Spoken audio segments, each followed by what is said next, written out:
皆さんこんにちは。好奇心 TV です。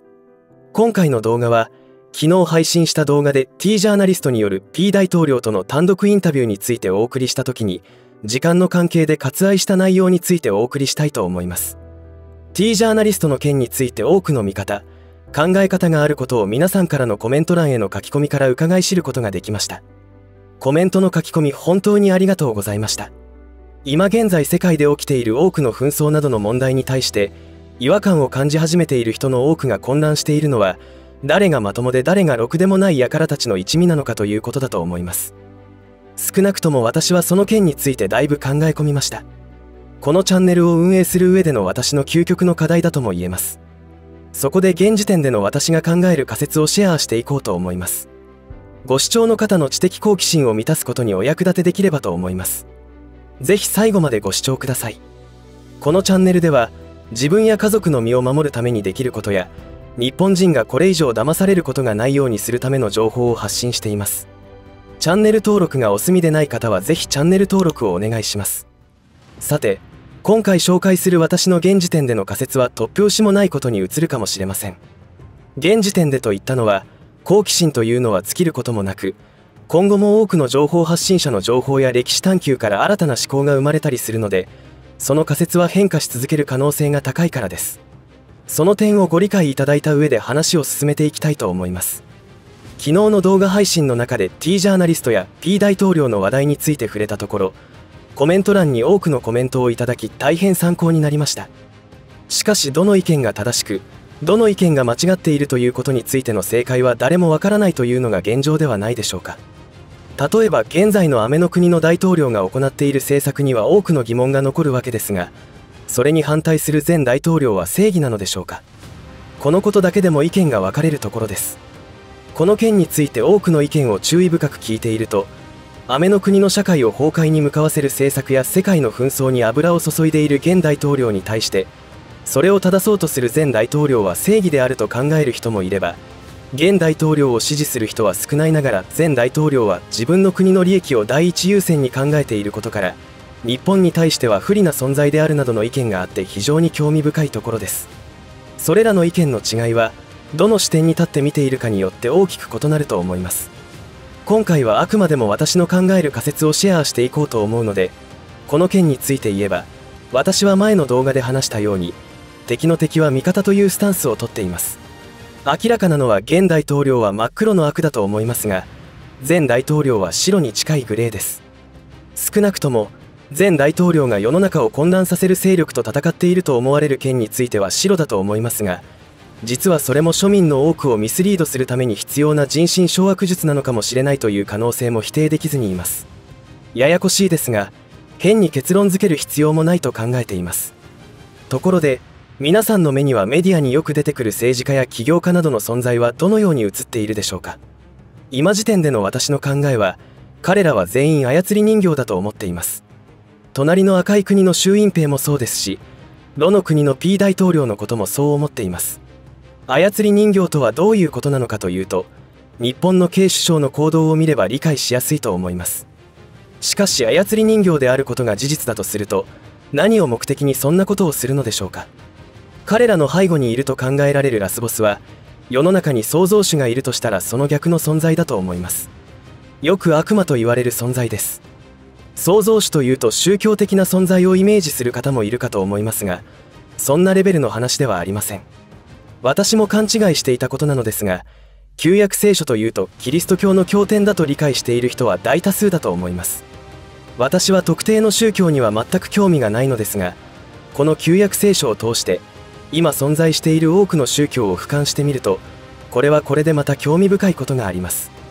しかし特定の宗教について言及すると語弊が出ますので割愛しますが旧約聖書というのは世の中を作った創造主からの神事でありそれらを書き留めた世界最古の書物ということになり預かったという意味での預言書です。創造主というのは私たちの体だけでなく地球上のあらゆるものを作ってくれたという存在だと言えばいいのでしょうか。それは血管一つとっても地球2周半もの長さがありそれを現代の科学で作ろうにも作れません。とても自然発生したものとは考えられず何者かの存在がそこにはあるという考え方はしっくりきます。似た考え方として日本古来の文化に八百万の神という思想があります。自然や物すべてに神が宿っており、それらすべてに対して感謝して生きるという文化です。決して偶像を作ってそれに対してお祈りするようなことはしていません。それらは思想的な話にも受け取れるので賛否あるのでしょうが、その逆は分かりやすいです。ろくでもない輩たちのラスボスは創造主に背いた悪魔であり無神論であることは理解しやすく説明ができます。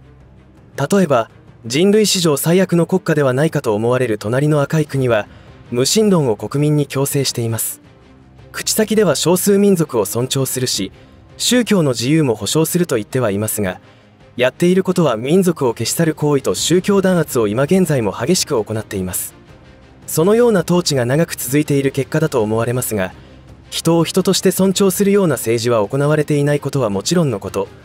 庶民の中で起きる事件はとても人としてできるようなことではありません。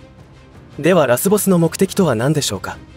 そして操り人形を使って何をしようとしているのでしょうか。ラスボスの目的は悪魔ですから、創造主が指導しているような清い世界を受け入れることはできないわけです。恨みや憎しみ、不安や恐怖をエネルギーにしていると言われています。地球をそのような地獄化することを目的にしていると思います。私たちの身に降りかかる災難としては、世界統一政府を作り上げることで実現されるのではないでしょうか。では操り人形としての各キャラクターはどのようなことを演じているのでしょうか。例えば雨の国は戦争が始まるように工作活動を頻繁に行ってきたことは歴史が証明できるわけですが、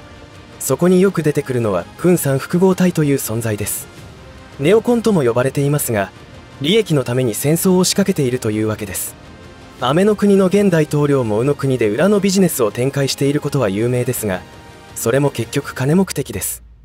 しかしそんなに使い切れない金を稼いでどうするのかという疑問が湧いてきます。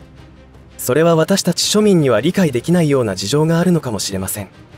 金の力がなければ生存競争を勝ち残ることができないから負けられないという事情もあることでしょう。そういう考え方もなんとなく理解はできますが、私的にはいまいち釈然としません。どんなことでもその原因は利益のためということでなんとなく理解できてしまうし、間違っているとは思いませんが、それはあくまでも表向きのことだけの一つの事象に過ぎないのかもしれません。これらの理由を考えた時に混乱するかもしれませんが、 P 大統領や雨の国の現大統領、椅子の国の大統領、隣の赤い国の国家主席、北の国の将軍様全てを裏で操るラスボスがいるということは先ほど話しました。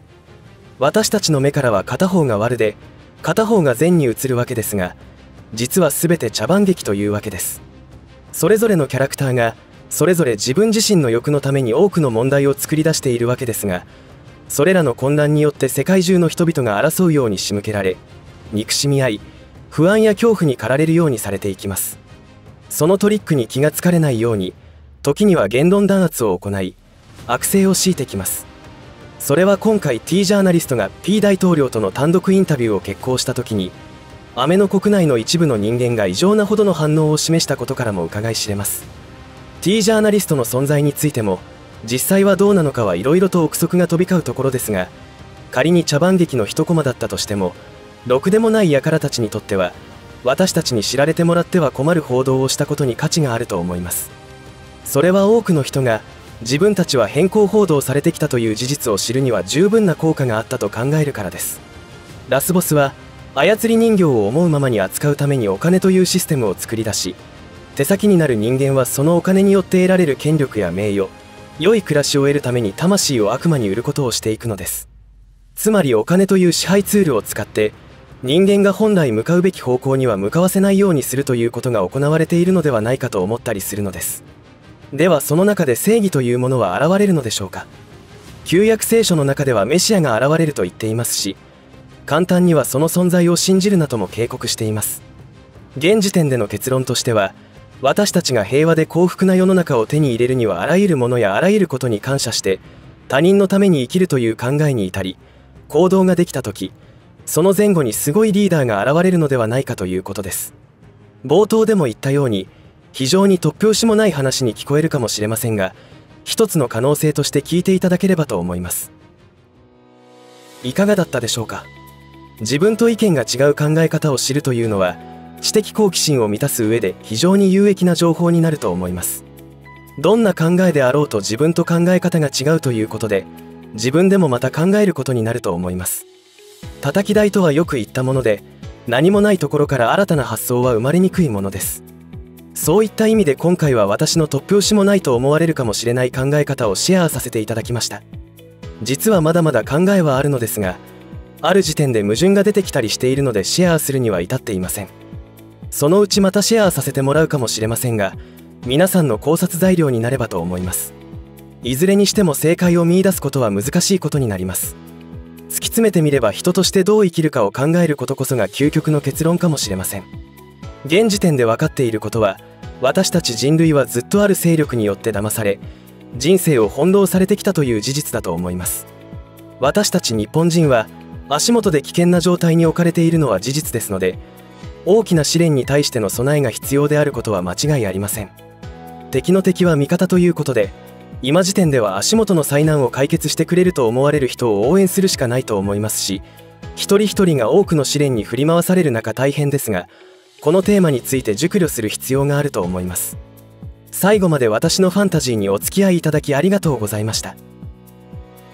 以上で今回の話は終わりとしますが、皆さんの応援が次の動画作成の力になりますので、いいねボタン、チャンネル登録、通知設定をオンにしていただけると嬉しいです。また、コメント欄へのご意見、